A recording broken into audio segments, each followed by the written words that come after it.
De retour sur le plateau du Phocéen pour débriefer cette victoire de l'Olympique de Marseille, 3-1 en terre lensoise. On le rappelle pour ceux qui n'ont pas suivi le match, qui nous rejoignent là à cette heure-ci. Il est quelle heure ? Il est 19h02. L'Olympique de Marseille a bien gagné 3-1 à Lens, alors qu'après une première période un petit peu compliquée, 0-0, les Olympiens sont revenus avec de meilleures intentions.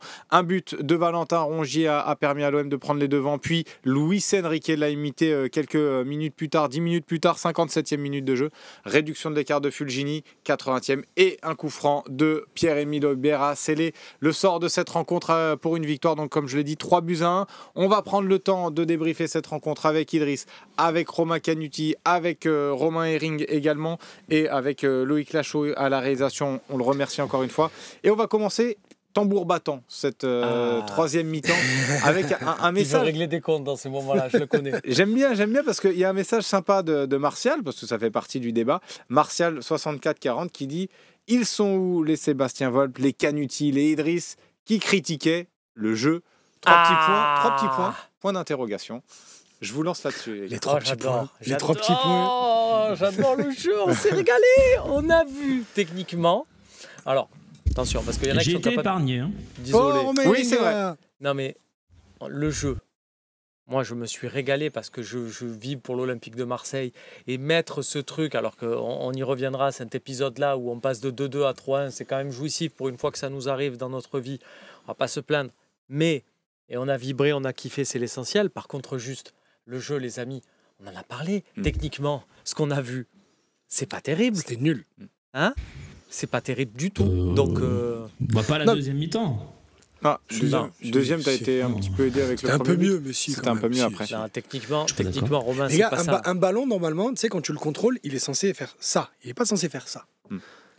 On a eu des scènes là, ça a été du pif paf pouf. Et même si on veut parler de jeu, le schéma de circuit de passe c'est toujours pas non plus compréhensible. Là, tu vois, ça soit pour nous, pour les joueurs. Il y a des messages là, je vois notamment Snally, et puis j'en vois certains qui vont peut-être nous traiter un peu de pisse froid. Non, c'est toi qui relève le message négatif, tu nous traites de pisse froid. Non, parce que Snally dit pas ça, mais Snally dit la deuxième était bonne pour le coup. Mais bien sûr. Bonne. Non, alors attention. Encore une fois, bonne. Quand tu es supporter de l'OM, devant ces 45 minutes-là, tu vibres, tu kiffes, c'est jouissif. But de Valentin Rongier. Mopé, à la mi-temps, j'ai dit Mopé, c'est nul et compagnie, machin. Sauf que ces deux gestes décisifs annulent totalement sa première mi-temps catastrophique. Un match, c'est demi-temps. Mais c'est totalement ce qu'on a dit. Ça, pour Mopé et compagnie, machin. Qu'on se soit sauté dans les bras, qu'on ait serré des poings, non, pas ça. Mais que tu aies des frappes, que tu aies des trucs et tout, effectivement, et que tu aies vibré en tant que supporter marseillais, 1000 fois. Mais par contre, on parle de jeu. Essayez de vous concentrer, de ne pas tout confondre. On parle de jeu. Le jeu, je suis désolé. On a vu des mecs qui contrôlent un ballon, ça part en touche. Combien de fois on a vu des gestes réussis? Ça, le samedi matin. Parfois, on a vu des gestes réussis, on s'est demandé si c'était fait exprès, Slim. Attends, je vais juste lancer Romain Herring parce qu'il n'est pas forcément d'accord avec vous. Qu'est-ce qui t'a plu, toi? Ça, c'est pas le jeu, ça, c'est la technique, la qualité technique. Oui, l'un avec l'autre. Elle n'est pas au rendez-vous. Par contre, le jeu, les sorties de balles, la façon dont on arrive sur le but de Rongier, par exemple, en 3 passes, à les déséquilibrer complètement. Moi, je suis désolé, au niveau du jeu, moi, j'ai trouvé des trucs en deuxième mi-temps.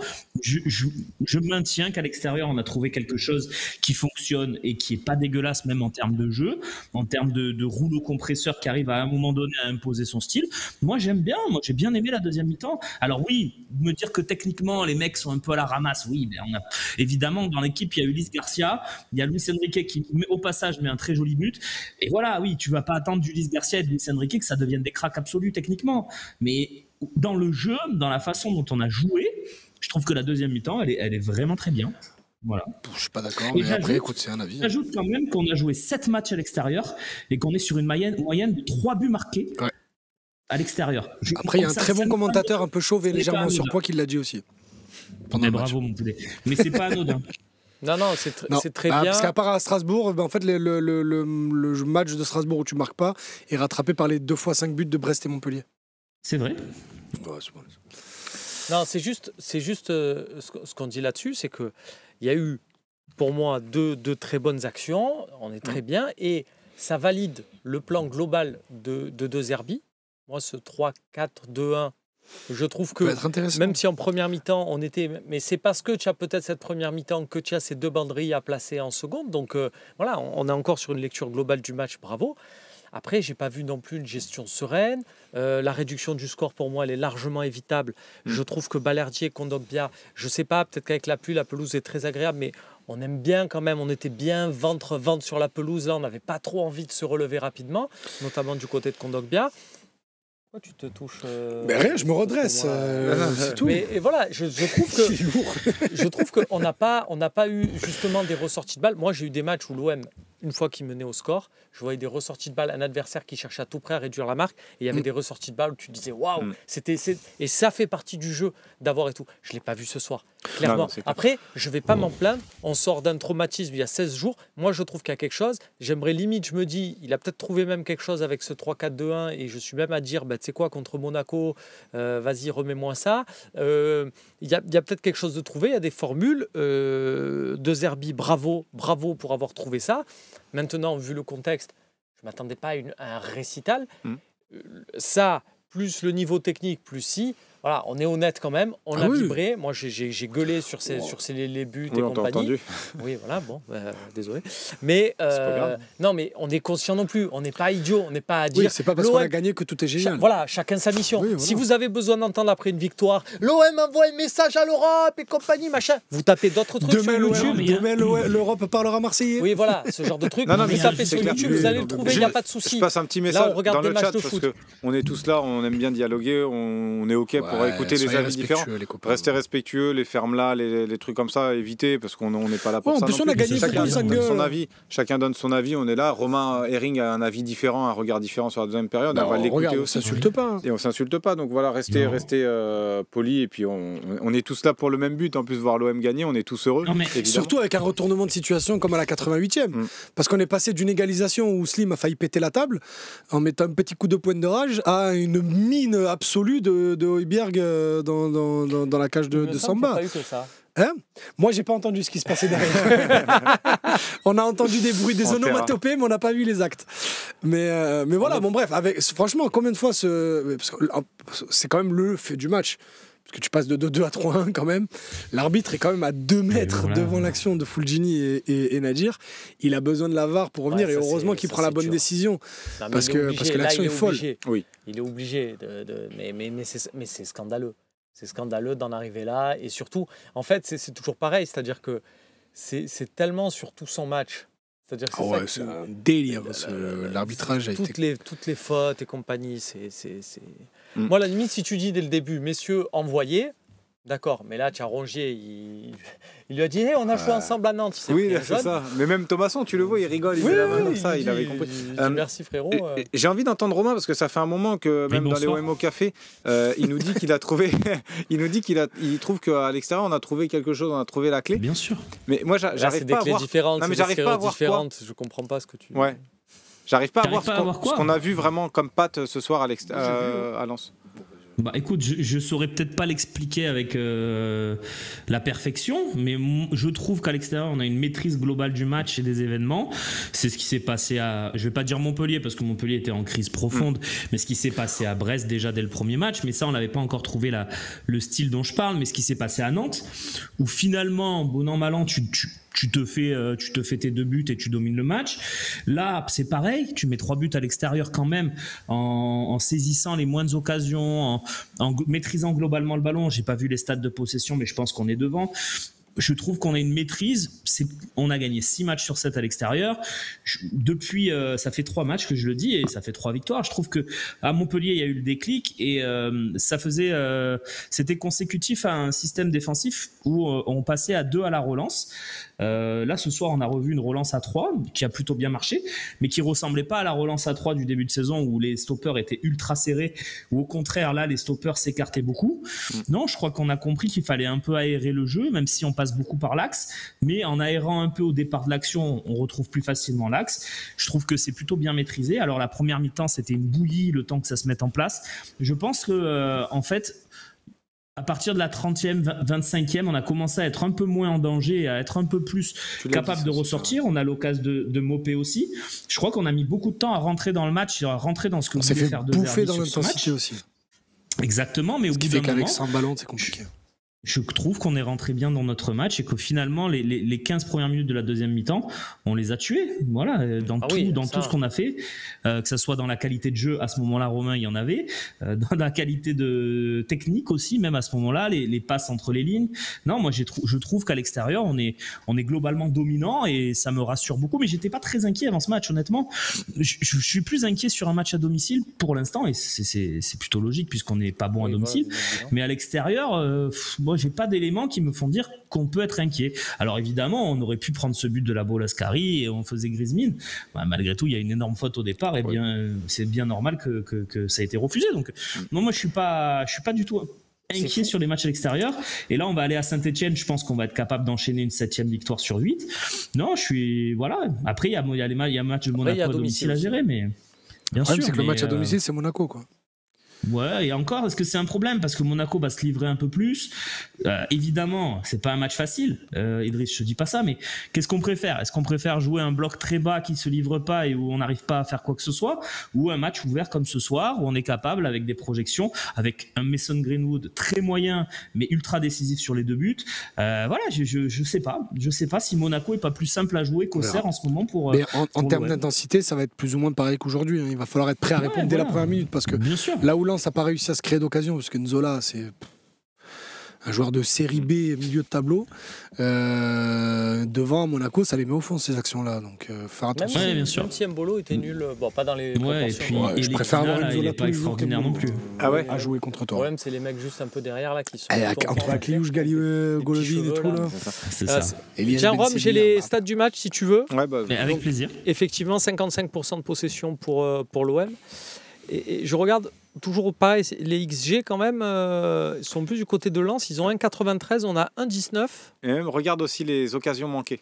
Ouais, on a 5 grosses occasions. Il y en a 7 pour Lens, on en a 2 nous. Ouais. Aujourd'hui, Brice Samba, il n'a pas eu grand-chose à faire à part aller chercher le ballon au fond des filets. Il a eu 3 face à face, il peut rien faire à chaque fois. Et là où Roulier a quand même sorti 2-3 parades. Et on en parle, certes, sur le premier but lensois, il y a du cafouillage. Kondogbia, tu sens qu'il est bien l'odeur de la pelouse. Mais Roulier, il fait un arrêt. Roulier, vraiment confirmation. Tu sais, dans le talk, dans les questions-réponses, on avait eu une question est-ce que vous échangeriez Roulier contre Brice Samba?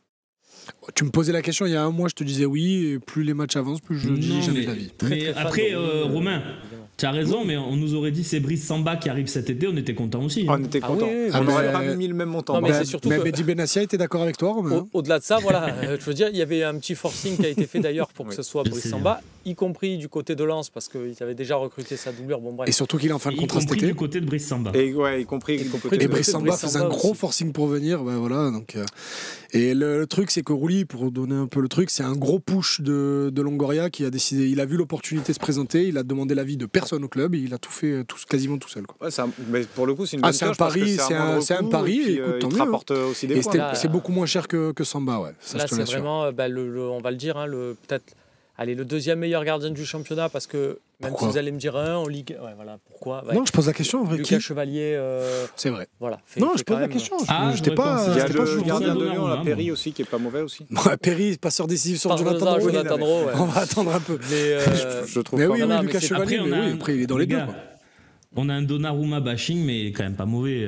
Tu sais, il n'y a pas de problème à être 3. Hein. Non, mais je suis d'accord, en Ligue 1, il est très bon. Et en Ligue des Champions, il fait toujours des erreurs. C'est pour ça que j'inclus Lucas Chevalier, qui forcément y est aussi pour son match contre le Real et compagnie, et qui a montré un truc en Ligue des Champions. Mais Roulier, vraiment, c'est top. J'aime vraiment ce style de gardien de but, et je trouve qu'il nous... Alors, toute proportion gardée, parce que c'est pas le même style de jeu, mais parce qu'il dégage. Je revois les débuts de Mandanda, où à chaque match, tu avais vraiment des trucs... Calme-toi, on a le droit d'en parler, il n'y a pas que toi qui as le droit de parler de Mandanda. Les débuts de Mandanda... Je vois un truc, c'est Carasso, moi. Je trouve que les débuts de Carasso avaient été très... Non, mais tu sais, quand il prend le poste vraiment de titulaire, je trouve que ces 6 premiers mois sont excellents.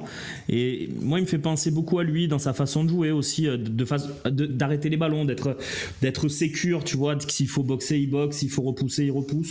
Je trouve que c'est un gardien très intéressant. Ouais.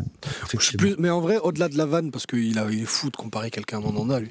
Mais je trouve que dans le style, il ressemble plus à Carasso. Et ouais, les 6 premiers mois de Carasso, là, en 2006, avant que Barthez revienne de suspension, font un peu penser à ça chez Jérôme Rouli, avec évidemment un meilleur jeu au pied pour Rouli, mais bon, Oui, à l'époque, c'était moins important. évidemment. Juste avant de passer aux notes, parce que je vois Saona notamment qui veut qu'on passe aux notes, il a hâte de voir les Quand il y a notes les qu'on va victoires, tout le monde donner. est pressé de passer aux notes. C'est ça, ils veulent tout voir. Je voulais quand même avoir ton avis, Idriss, sur ce que disait Romain. Est-ce que tu es d'accord avec lui sur le côté, on a trouvé un peu la clé à l'extérieur? On le rappelle, on est la première équipe à l'extérieur. Mais moi, j'ai toujours du mal, moi, avec ce côté, on joue d'une façon à domicile et on joue d'une façon à l'extérieur. Même si je sais que ça existe, j'ai toujours du mal avec ça. Parce que quand pour moi, tu es une équipe qui joue le top 3, quand tu es censé jouer le podium, tu dois pouvoir imposer ton visage à domicile comme à l'extérieur. Mais après, le problème étant que tu n'y arrives pas. Le problème étant que tu n'y arrives pas et que pour moi, le problème à domicile, il n'est pas dans le jeu. C'est que pour moi, je ne vois pas de façon différente de jouer à domicile. C'est juste que à domicile, il y a un blocage, il y a une pression supplémentaire chez certains individuels. Pour moi, ça évidemment n'est que mon avis. Mais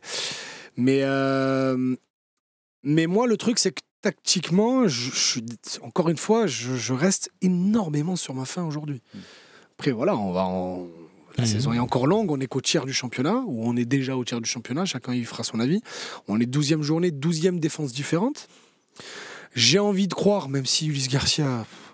Mais j'ai envie de croire que on devrait avoir la même avec Quentin Merlin à la place de Garcia dimanche prochain contre Monaco. Mais du coup, voilà, je reste encore un peu sur ma faim. Moi, je suis pas satisfait, encore une fois, de notre animation offensive. Elle repose beaucoup sur des exploits individuels.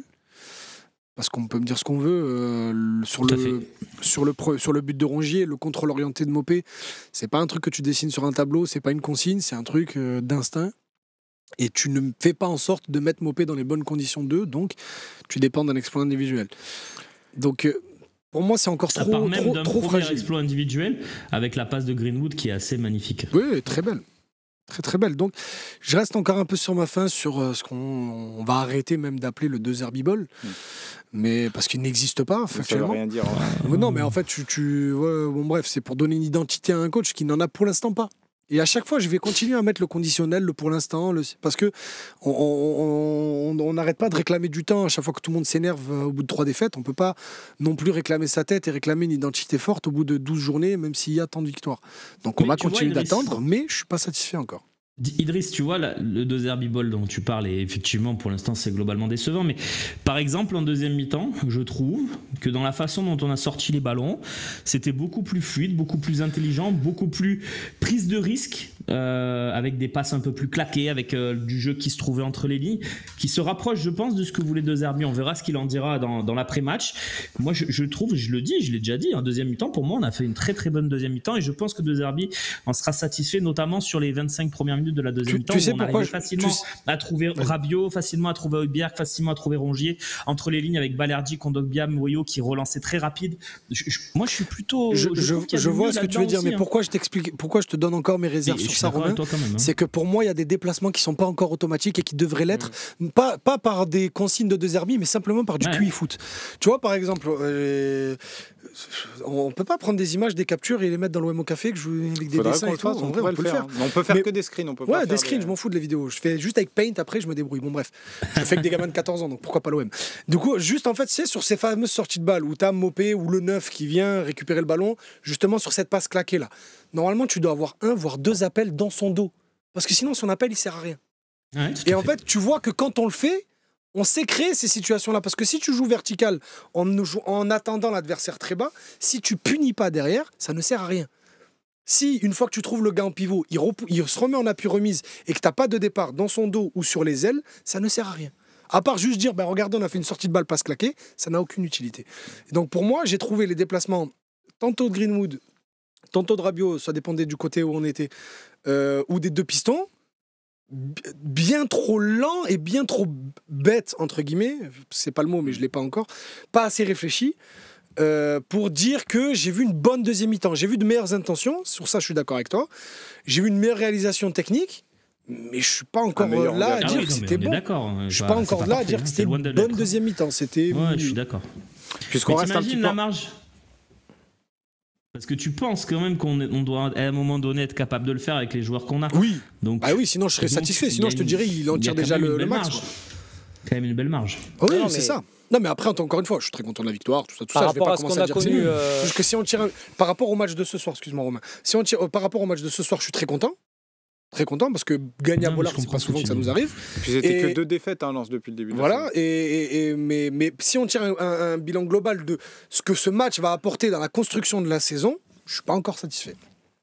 Ok, vas-y Romain, tu voulais rajouter peut-être Non, je disais effectivement que c'est comme Romain, on peut se dire, même si une fois de plus, dans le football, on n'a aucune garantie que ça arrive, mais là on est peut-être, contrairement à ce qu'on a connu avec d'autres techniciens, où tu as un style de jeu affirmé dès le début, dans les 10 premières journées, et que sur la fin de la saison, ça tire un peu la langue. Là, on a peut-être un truc qui met plus de temps à se construire parce que c'est pas basé sur l'intensité de physique, mais plus sur du football. Et peut-être, même si on n'a aucune garantie, qu'on tire un peu la langue maintenant et qu'on va finir avec des matchs de fou. Peut-être c'est ça. Oui, et je rêve que ce soit ça. Je rêve que ce soit ça. Là, on n'y est pas encore, mais peut-être que ça en prend le chemin. En tout cas, ce qu'on ne peut pas enlever à De Zerbi, c'est pour ça, par rapport à ce qu'on disait sur les commentaires, parce qu'il ne faut pas tout confondre, dans la mise en place du jeu, parce qu'on a beaucoup, c'est peut-être nous, hein, lui c'est pas lui qui a prononcé le mot De Zerbi Ball, hein, c'est nous.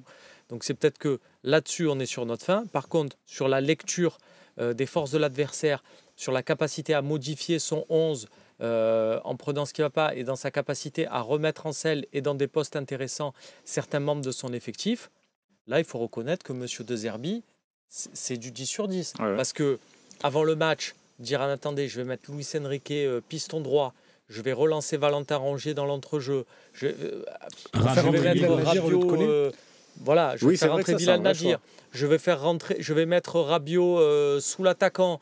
Je vais faire wow. Et pourtant, à la fin, ça te permet de gagner à Lens 3. Hein. Tiens, justement, avant de passer vraiment aux notes, je vous promets, on va passer aux notes, mais j'ai envie d'aller un peu plus loin dans ce débrief. Et il y en a beaucoup en fait qui parlent du milieu de terrain.